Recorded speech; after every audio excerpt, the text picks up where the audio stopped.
The Witch is Robert Eggers' directorial debut, and for his first film, it's definitely a statement. I will start off in saying that Robert Eggers has become one of my favourite directors. The amount of care and attention to detail in his films always grabs my attention, and I'm left thinking about them long after I've seen them. The Witch is described as a folktale horror movie which is set in the 1630s. It follows a family who have been cast out from their town over a difference in religious beliefs. So they are sent out to live in exile, where they make a new home in seclusion amongst the woods, where unknowingly to them, the witch resides, and from that point onwards, things only start to get worse for the family. In this movie, there's no reliance on jump scares you could come to expect from a horror. Instead, it's more of a slow build. It's there, but out of sight until it slowly becomes more prevalent. The term slow build in some cases may be off-putting to some, but in this film it's still paced well, and there's plenty of mystery and imagery to keep you wondering what's going to happen next. Even watching this again recently, I picked up on something I didn't pick up on first watch, which helps tie more things together.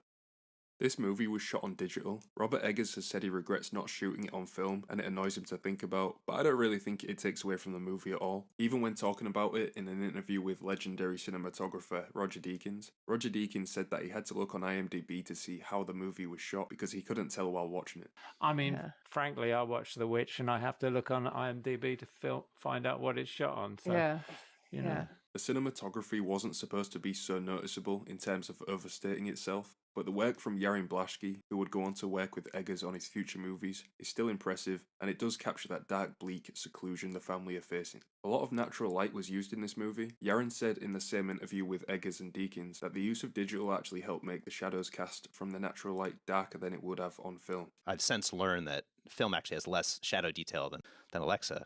For that point of where I was technically, it really saved us, and I think it looks, considering decent.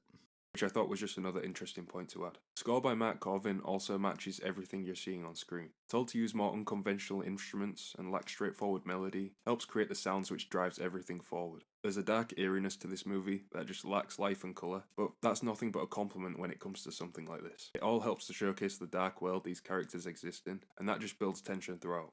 The whole cast does well in this movie, but the standouts to me were Anya Taylor-Joy and Ralph Ineson. Anya Taylor-Joy does a really good job in this movie, and today we all know her from the films and series she's been in since. But this movie came out in 2016, and even then you can see how talented she is. With themes of religion, sin, damnation, self-indulgence, which leaves a lot for interpretation. There are various theories on this movie and what it means, and I always like the discussion that something like this brings. What it means to you could be completely different to somebody else, especially on first watch or if nobody's really looked into the meanings or the theories behind anything. I always like the idea Robert Eggers mentioned in an interview regarding the nod to ergot poisoning. This isn't a definitive answer or anything, but it's just an example of another sort of layer of explanation to a movie that's not obvious to begin with. The Witch helped establish Robert Eggers as one of the most exciting new directors of the time. In my opinion, this is one of the best horrors of the decade. This, along with his interest in the folktales and history of that time, makes the whole movie just come across as genuine. This is just a great horror movie. I would say go watch this, but you've probably already seen it considering it came out in 2016. But if you haven't, go watch it and see what you think.